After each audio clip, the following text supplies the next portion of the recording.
Anda kembali bersama kami di NTV Prime Dialog. Pemirsa, Kementerian Luar Negeri melalui Kedutaan Besar Republik Indonesia di Caracas terus memantau secara intensif situasi keamanan dan kondisi 37 warga negara Indonesia di Venezuela. Dari total 37 WNI itu, 33 diantaranya merupakan staf dan keluarga besar KBRI Caracas. 4 WNI lainnya tinggal menetap, bekerja, dan menikah di Venezuela. Kementerian Luar Negeri sudah menyusun rencana kontingensi, mengaktifkan protokol pelindungan WNI sebagai antisipasi terhadap potensi konflik di Venezuela meluas. Hingga saat ini, KBRI Caracas melaporkan situasi di Venezuela stabil dan berangsur normal. WNI di Venezuela diimbau untuk meningkatkan kewaspadaan dan jika terjadi kondisi darurat, WNI bisa langsung menghubungi hotline KBRI Caracas atau Direktorat Pelindungan WNI Kementerian Luar Negeri. Dalam hal ini ada beberapa untuk mengantisipasi berdasarkan informasi dari KBRI Caracas, ke semua WNI, ke 37 WNI saat ini berada dalam kondisi aman dan sehat. Dan untuk mengantisipasi eskalasi konflik, Kemlu melalui KBRI Caracas juga telah melakukan langkah-langkah antara lain yang pertama kita telah menyusun rencana kontingensi dan melakukan aktivasi protokol pelindungan WNI. Kemudian yang kedua, KBRI Caracas secara intensif berkoordinasi dengan otoritas tempat untuk memantau perkembangan situasi terkini. KBRI Caracas juga sudah mengaktifkan alat komunikasi cadangan in case terjadi blackout ya. Kita sudah menyiapkan perangkat radio, telepon satelit dan juga perangkat Starlink untuk memastikan komunikasi dengan pusat tidak terputus. Kemudian juga KBRI Caracas juga sudah berkomunikasi dengan seluruh WNI yang ada di Venezuela untuk memastikan kondisi mereka aman dan menghimbau WNI di Venezuela agar terus meningkatkan kewaspadaan. Ya, tak hanya keselamatan WNI di Venezuela, aksi Presiden Amerika Serikat Donald Trump yang menangkap Presiden Venezuela Nicolas Maduro juga berdampak terhadap geopolitik global. Dan untuk membahasnya, kami mengundang narasumber sore ini ke studio Direktur Geopolitik Great Institute Teguh Santosa. Selamat sore, Pak Teguh. Terima kasih telah bergabung bersama kami. Selamat sore, Mas Irsal. Singkat saja, apa yang dituju? Ya, kalau apa yang dituju begini, Donald Trump, dan saya kira ini yang paling benar memang. Maksud saya, Donald Trump ini kan sebetulnya politisi yang apa yang dia katakan dan apa yang dia lakukan ini sama. Jadi kalau ditanya apa yang dia tuju, tentu keamanan bagi Amerika Serikat. Dan yang jadi masalah di sini adalah Venezuela ini menjadi satu wilayah yang dia tidak bisa kontrol. Amerika Serikat lepas. Oke, ya. Bagian mana yang menurut Amerika Serikat sebagai ancaman? Ya, bagian bahwa Venezuela mengembangkan kerjasama yang sangat signifikan dengan negara-negara yang berseberangan dengan Amerika Serikat. Dari sektor apa? Ya, migas, pertahanan, dan seterusnya. Jadi, karena sejak revolusi Hugo Chavez itu Amerika Serikat angkat kaki dari Venezuela, nah sekarang jadi adalah state actors yang lain yang berhubungan dengan Venezuela. Berarti ini aksi dua kali Amerika Serikat mencampuri urusan pemerintahan Venezuela setelah Hugo Chavez meninggal? Kalau itu berkali-kali saya kira ya berkali-kali ya. Dulu pernah ada Guaido, kemudian itu 2018, kemudian 2024 Pilpres kemarin juga ada Maria yang sekarang dapat Nobel dan akhirnya Maria juga mengalihkan dukungan kepada Edmundo gitu ya. Jadi berkali-kali saya pikir. Tapi begini, kalau misalnya kita menurut saya ya, yang terjadi itu bukan aksi Donald Trump ini menciptakan situasi global terbaru, bukan. Tetapi justru, kalau menurut pandangan saya, Donald Trump ini merespon. Ini adalah respon Donald Trump terhadap apa yang dia definisikan sebagai ketidakmampuan Amerika Serikat mengontrol politik global.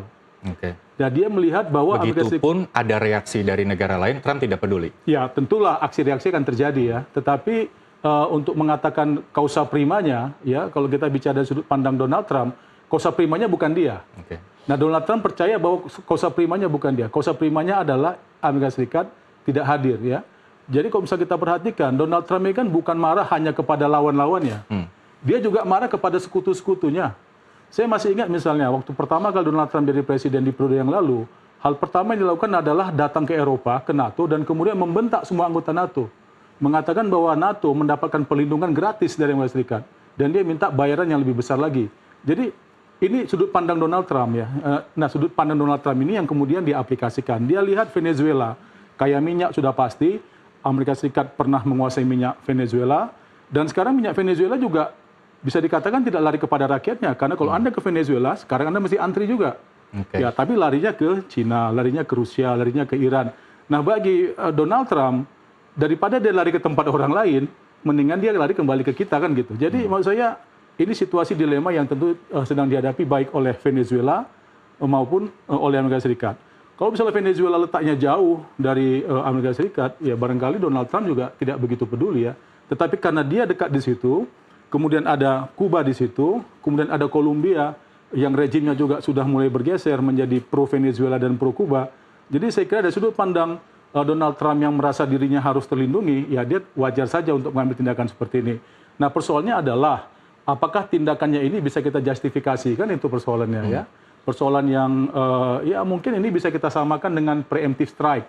Kalau misalnya Donald Trump merasa dia akan diserang kelak kemudian hari dari belakang, ya maka dia preemptif dengan cara begini ya. Tapi dengan respon sejumlah pimpinan negara termasuk China dan juga Tiongkok yang hanya mengimbau bahwa Trump bebaskan saja Maduro, apakah ini juga termasuk langkah ultimatum jika itu tidak dilakukan, kemungkinan perang akan terjadi? Kalau saya mengamati sidang Dewan Keamanan PBB kemarin itu, kok saya melihat sebetulnya posisi Amerika Serikat cenderung menguat. Saya baca dari keterangan atau dari pernyataan Antonio Guterres, Sekjen PBB yang dibacakan oleh Direktur Politik di PBB, dia mengkhawatirkan instabilitas yang semakin melebar di Venezuela. Ya, tentu dia bertanya tentang apakah ini aksi yang bisa dijustifikasi. Ya, itu pertanyaan standar kita semua lah ya. Kita lihat juga negara-negara sekutu misalnya Denmark yang oleh Trump sudah diancam nih mau diambil Greenland. Nah, Denmark juga mengatakan bahwa itu tindakan tidak bisa dibiarkan karena dia tahu juga Greenland bisa diambil nih. Nah, tetapi Denmark juga di sidang PBB, di sidang Dewan Keamanan PBB itu setuju dengan alasan-alasan Donald Trump dan Amerika Serikat mengenai figur dari Maduro. Figur yang dia adalah presiden yang tidak sah, dia adalah diktator, dia adalah orang yang represif, juga dia terlibat dalam penyelundupan narkoba ke Amerika Utara. Jadi sikap negara-negara sekutu saya pikir cukup berimbang ya tentang aksinya mereka kecam, tapi alasan-alasan mengapa aksi itu dilakukan oleh Amerika Serikat, mereka ternyata dukung semua. Sehingga saya lihat posisi posisi Maduro dan Venezuela yang sedikit terpojok dari sidang Dewan Keamanan PBB itu. Kalau kita lihat memang pada sidang DK PBB itu negara mendukung Venezuela, tapi berkaitan dengan stabilitas negara Venezuela sendiri, apakah sistem pemerintahannya tidak mampu untuk melakukan stabilisasi itu sehingga Donald Trump harus turun tangan? Maksudnya yang kapan? Waktu Maduro masih ada? Yes. Ya, kalau Maduro masih kita udah lihat ya, 2018 Pilpres itu terbelah. Kalau 2018 kelompok oposisi, karena saya hadir memantau pemilu di situ, kelompok oposisi itu melakukan boikot, ya, sehingga akhirnya Maduro menang mudah. Tetapi Maduro menang mudah itu juga dari jumlah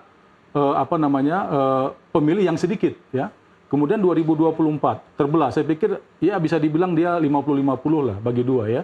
Jadi memang instabilitas politik sudah terlalu lama terjadi di Venezuela sehingga jangan-jangan saya sih menduga-duga ya, jangan-jangan kelompok pro Maduro ini juga sebetulnya kondisinya seperti apa?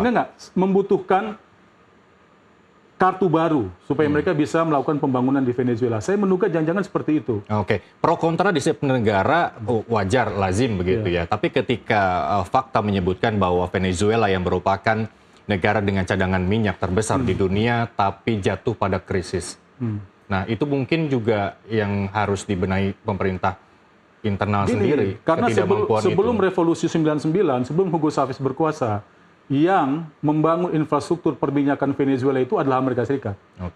Setelah mereka cut off, maka terjadi persoalan infrastruktur minyak di Venezuela.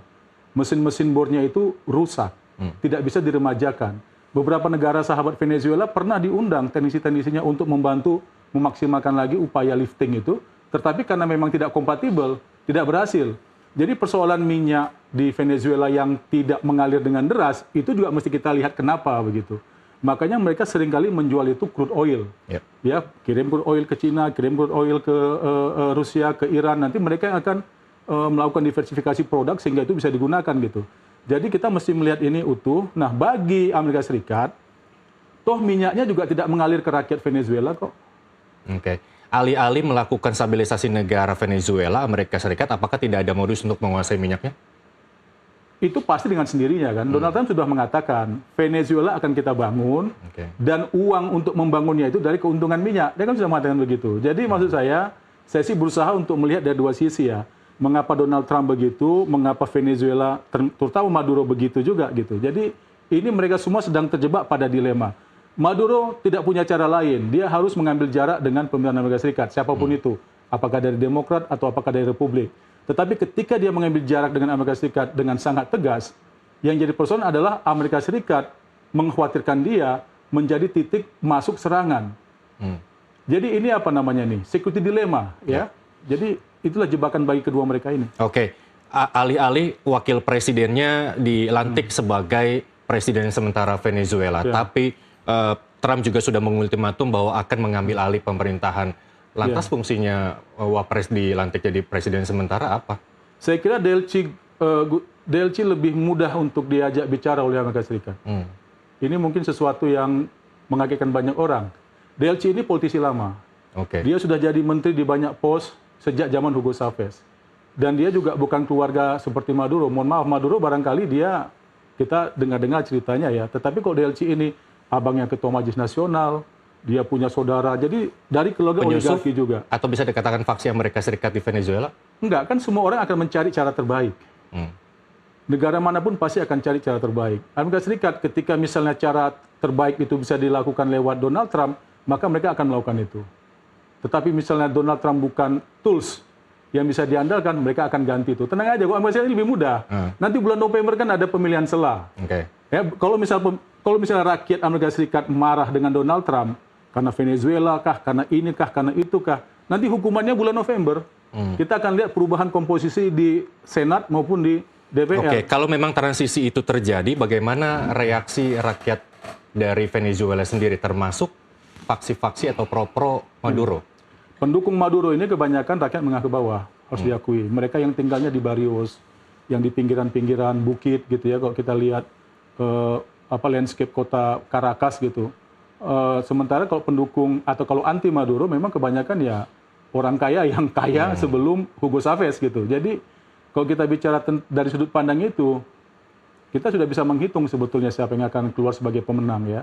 Karena kebutuhan dari rakyat kecil pendukung Maduro ini pun sebetulnya adalah kondisi hidup yang lebih baik, ya, rumah yang lebih baik. Tapi sampai sekarang juga faktanya menurut Anda setelah berkali-kali mengunjungi Venezuela, apakah rakyat kecil di Venezuela benar-benar terangkat pada masa kepemerintahan Maduro? Maduro berusaha keras, ya, Maduro berusaha keras. Tadi saya katakan, Maduro berusaha keras dan menggunakan minyak sebagai instrumennya. Tetapi tadi ada dilema yang membuat dia tidak bisa menggunakan minyak sebagai instrumen pembangunan. Sehingga akhirnya percepatan pembangunannya tidak seperti yang kita bayangkan. Jadi dilema, dia juga menghadapi dilema. Dia tidak punya cara lain untuk membangun negaranya. Ya. Maka tadi saya katakan, jangan-jangan memang cara terbaik untuk melihat pembangunan di Venezuela itu adalah dengan Maduro keluar dulu dari gelanggang. Ya. Saya tidak mengatakan bahwa kita menjustifikasi langkah Amerika Serikat, ya, tetapi saya melihat ada semacam kuldesak juga di Venezuela, ada jalan buntu juga di Venezuela tentang bagaimana cara mereka harus melakukan pembangunan. Nah, tadi DLC kan sudah mengatakan, oke, nggak ada apa-apa, kita bisa aja kerjasama dengan Amerika Serikat. Nah, hal-hal seperti ini yang dibutuhkan, baik oleh Amerika Serikat, baik oleh Venezuela, rakyat Venezuela, juga tentu saja bagi kita semua. Nah, kita tinggal melihat apa yang sebetulnya hendak ditawarkan Donald Trump dengan pembangunan ini. Gitu. Baik, berarti langkah Desi Rodriguez ini mudah ketika ada di bayang-bayang Trump begitu, dan sehingga angin menerpa di Venezuela tetap menurut Delcy Rodriguez aman begitu? Enggak, saya gini. Jadi saya sih tidak mau mengatakan bahwa DLC setelah ini akan dikuasai oleh Donald Trump, tidak.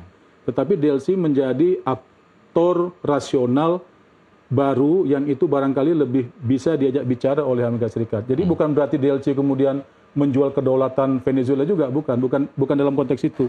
DLC ini saya pikir nasionalis dan dia sangat patriotik. Ya. Dan dia sudah berjanji bahwa salah satu misi dia dalam pemerintahannya yang sementara ini adalah mengembalikan Presiden Maduro dan pejuang pertama serta ibu negara Cilia Flores. Oke, kalau tadi Pak Teguh bilang bahwa aksi ini sudah dilakukan Trump berkali-kali begitu ya. Terus kemudian apakah ini juga akan semakin menunjukkan bahwa ini merupakan salah satu instrumen yang dimiliki oleh Trump dimanapun ia memimpin begitu? Trump sudah berusaha untuk mewarnai pemilu dan pilpres di Venezuela. Trump juga beberapa kali, nanti kalau lihat catatannya, sudah beberapa kali melakukan infiltrasi ya persenjataan, tapi dikalahkan terus. Nah, dia sudah cara A, cara B, nah ini cara C yang dia pakai nih. Ya, nanti tinggal kita lihat, cara A kita sudah bisa bilang gagal. Ya, pakai Guaido, gagal. Guaido diundang ke Kongres Amerika Serikat di Capitol Hill, waktu dia bicara, pidato kapan saya lupa, gagal. Dia pakai tadi infiltrasi upaya untuk penculikan sebelumnya, yang small numbers ya, dia punya pasukan, gagal. Kita bisa bilang gagal. Nah, ini apakah kita bisa bilang ini gagal? Belum. Ya, karena dia baru dimulai Sabtu kemarin. Oke, baik. Nah, langkah ini akan jadi presiden. Ya. Kalau banyak pengamat bilang bahwa melanggar hukum internasional begitu ya. Di luar dari itu, langkah ini menurut Anda akan menimbulkan kebijakan baik apa untuk hubungan antar negara bilateral baik satu benua maupun antar benua? Oh, ini bikin superpower saling curiga ya. Kita ini curiga, utamanya Rusia dan juga Tiongkok. Rusia, Tiongkok, kita curiga dengan mereka dan mereka juga saling curiga satu sama lain. Mungkin Rusia dan China juga saling curiga. Itu yang pertama. Nah, nanti turunannya adalah instabilitas politik global yang semakin meluas. Jadi dalam situasi macam begini memang setiap negara harus ekstra hati-hati. Termasuk Indonesia? Indonesia harus ekstra hati-hati. Bagaimana Indonesia harusnya bersikap? Kalau pemerintah kita kan sudah jelas mempertanyakan ya tentang apa yang dilakukan oleh oleh Amerika Serikat ke Venezuela, dan saya kira pemerintah kita setuju bahwa itu melanggar semua hukum internasional yang kita kenal. Nah, sekarang barangkali yang lebih penting bagi pemerintah Indonesia selain tadi ya mengamankan WNI kita di sana, memastikan bahwa mereka dalam keadaan yang baik-baik saja, juga barangkali terlibat dalam proses setelah ini ya. Proses setelah ini misalnya apa? Nanti recovery-nya bagaimana? Proses pembangunannya bagaimana? Karena Indonesia juga punya sejarah panjang dengan Venezuela sebelum Hugo Chavez. Nah, juga kan mumpung kita sekarang adalah ketua Dewan HAM di PBB, barangkali kita juga perlu menggunakan itu sebagai piranti kita untuk melibatkan diri secara aktif dalam proses menjaga perdamaian, merekonstruksi Venezuela, dan tentu saja memastikan bahwa Maduro mendapatkan pengadilan yang seadil-adilnya. Gitu. Oke, nanti kita kritik PBB kok seolah-olah PBB lemah dalam mengatasi masalah ini. Tapi saya ke Rusia dan juga Tiongkok dulu. Kalau menurut Anda, apakah dua negara superpower ini masih punya tenaga untuk melawan Amerika meskipun dari proksi Venezuela? Bukankah Rusia masih fokus pada perang terhadap Ukraina dan juga bukankah Tiongkok masih fokus terhadap perang Taiwan? Itu hal yang kita sama-sama baca di atas meja lah ya. Dan saya pikir itu juga yang bisa membuat saya punya premis bahwa negara-negara sekutu Amerika Serikat juga nggak mau dapat beban baru nih ya. Misalnya gue mesti ngurusin Venezuela juga gitu ya. Jadi Venezuela kelihatannya akan menjadi pekerjaan rumah Amerika Serikat sendiri. Dan Amerika Serikat ya senang-senang aja gitu. Tapi bukan berarti Amerika Serikat juga tidak bisa kita gunakan untuk mendapatkan keuntungan dari apa yang mereka kerjakan di Venezuela. Kalau Cina dan Taiwan, saya kok sampai sekarang masih khawatir ya. Masih ragu bahwa Cina, Tiongkok ini punya kemauan untuk melakukan invasi militer ya. Jadi gini, bagi Tiongkok, ini menurut pengamatan saya ya, bagi Tiongkok cara yang mereka gunakan untuk mempengaruhi Taiwan itu mudah, tidak perlu militer. Mereka hanya mempengaruhi proses pemilu saja. Ya, kenapa? Karena proses pergantian rejim di Taiwan itu kan terbuka. Ada pemilu maksudnya. Ya. Nah, nanti mereka tinggal menunggu kapan misalnya Kuomintang, walaupun dulu lawannya Partai Komunis Cina, tetapi dalam hubungan selat ya, dalam hubungan antar Cina daratan dan Taiwan, Kuomintang ini lebih bisa dianggap teman oleh PKC gitu ya. Jadi saya kira itu yang bisa mereka lakukan. Dan kita kan sering membayangkan itu hubungan Cina daratan dan Taiwan itu kan ini ya, ini sama ini gitu ya, ini Pulau Formosa gitu. Tetapi kan di sini ada juga pulau-pulau kecil. Ya, Pulau Kaiman besar, Kaiman kecil yang dia dekat sama Xiamen. Mungkin cuma 4 atau 5 kilometer jaraknya. Nah, ini setiap hari juga orang hilir mudik kok pergi-pergi aja. Nah, tapi kita cenderung untuk melihat katanya di dikepung sebelah sini gitu. Jadi saya kira mungkin tidak sesederhana yang tampak di atas meja ya. Kita mesti melihat juga hal-hal di masing-masing negara. Apa dinamika di Tiongkok terhadap Taiwan dan apa dinamika di Taiwan terhadap Tiongkok. Sehingga saya pikir mereka tahu kapan mereka harus melakukan apa. Tapi sekali lagi saya sampai sekarang masih percaya Tiongkok tidak akan melakukan serangan militer terhadap Taiwan. Oke, masih ada satu lagi Iran, menurut Anda bagaimana? Iran ini persoalan yang sama peliknya dengan Israel, ya. Tetapi saya kira di Iran juga lebih mudah. Gini loh, saya suka demokrasi kenapa? Karena publik punya kesempatan untuk menghukum rejim, ya, atau untuk mendukung rejim. Ada periodenya, jelas kapan pestanya gitu. Apalagi sekarang kita lihat misalnya fenomena jadi di Iran, protes apa segala macam, itu kan akan dianggap sebagai input dalam sistem politik di Iran. Mereka jadinya punya tools untuk mengkoreksi, untuk mengevaluasi, ya. Jadi saya sih tidak terlalu khawatir. Bagi saya Amerika Serikat juga tidak melihat Iran sebagai sesuatu yang tidak bisa ditembus, ya. Bisa dipengaruhi, ya. Ada masa-masa nanti di mana walaupun dalam suasana revolusi Islam Iran misalnya, tapi hubungan Iran dan Amerika Serikat tidak separah yang kita bayangkan. Misalnya Ahmadinejad itu kan barangkali titik kulminasi tertinggi, tetapi setelah itu kan landai-landai saja, ya. Apalagi waktu zaman Obama kan sudah pernah ada kesepakatan untuk sama-sama mereduksi nuklir di Iran, ya. Cuma ya saya nggak tahu Donald Trump mementahkan itu. Oke, beda ideologi perang Taiwan antara Rusia dan juga Iran yang memang dua-dua ini masih bisa mengedepankan perang dari kekuatan militernya begitu. Kalau dari hitung-hitungan kekuatan militer, jika memang perang itu terjadi antara Rusia, Amerika dan juga Iran, meskipun baik dari proksi Venezuela atau masing-masing negaranya, menurut Anda seperti Maksudnya apa? mereka bertiga saling perang? Kalau memang Rusia menentang Amerika, kemudian Iran juga membela Venezuela, bagaimana pemetaannya menurut Anda? Ya, kalau sampai sekarang saya kira Amerika Serikat masih unggul dalam teknologi perang. Oke. Masih unggul. Tetapi saya kira itu juga jauh terbukti sekali ketika kapal perangnya sudah mulai menduduki perairan dari Venezuela. Nah, ini juga yang harus dibahas. Apa yang kemudian akan ditunjukkan oleh Trump dengan menempatkan kapal perangnya di area perairan Venezuela? Mereka unggul. Mereka unggul. Mungkin kalau Tiongkok dibiarkan lebih lama 1 dekade lagi, bisa melampaui. Oke. Jadi sebelum itu terjadi, mereka harus jaga jarak, gitu. Harus membuat tetap ada jarak. Tapi gini ya, bukan orang gila perang yang tinggal di Amerika Serikat itu, ya. Dan kita selalu bisa memanfaatkan disparitas, kita selalu bisa memanfaatkan perbedaan-perbedaan pandangan politik di satu negara untuk meredam keinginan rejimnya untuk menyalakan perang di mana-mana gitu. Dan saya masih percaya itu. Gitu. Jadi ketika masih ada negara yang dia punya katakanlah diferensiasi di kalangan elit politik dalam melihat lawan, saya sih masih optimistis, ya. Memang negara dunia ini kan harus begitu, ya. Kan memang apa katanya? Kalau kata orang-orang realis ini namanya apa? Anarkis, situasi di mana tidak ada yang lebih tinggi atau lebih rendah. Jadi the absence of government, tidak ada yang lebih berkuasa di sini. Jadi justru salah kalau ada negara yang tidak agresif, itu justru salah. Civis pacem para bellum, udah gitu aja. Harapannya tidak adalah perang, tapi satu organisasi yang memang diharapkan untuk menjaga perdamaian dunia, PBB begitu, dinilai lemah. Menurut Anda setuju? Tapi jangan dijawab dulu, kita harus break sejenak, pemirsa, kami akan kembali sesaat lagi.